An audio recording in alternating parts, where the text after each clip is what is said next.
мислам прв пат вака давам изјава по однос на бројните шпекулации кои што и се изнесоа во јавноста во однос на одговорноста на Министерството за труд и социјална политика, меѓутоа по-конкретно за, условно кажано, негрижата на Ремески за затоплувањето на бегалците. Прво, голема иронија да се зборува за грижа за бегалците од медиуми кои што до вчера бегалците ги третираа како терористи.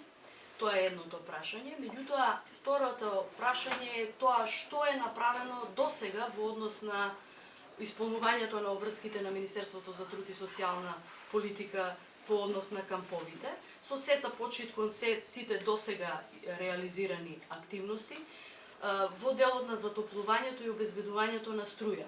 Министерот за труд и социјална политика на 30.11. го потпиша договорот со ЕВН за донесување на трафостаница до кампот во Винојуг во Гевгелија и до кампот Табановце во Куманово.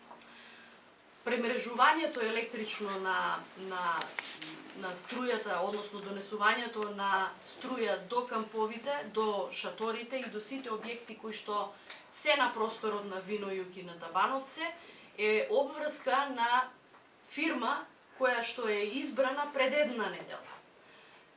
Тоа бара време и тоа бара грижлив пристап заради чувствителноста и на самата работа, меѓутоа и заради административната процедура која што има законска рамка и која мора да се почитува.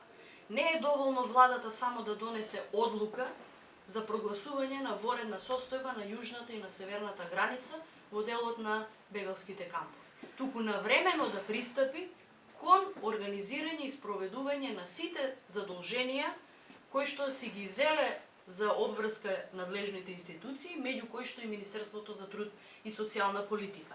Фактот дека многу од договорите се склучени во време на овој министер и фактот дека многу од постапките за определување на субјектите кои што ќе работат на подготовка на овие услови се направени пред 10 дена, зборува за комплетната негрижа на претходниот министер во организација на овие прашања во пресред на зимските услови во кои што денеска живееме.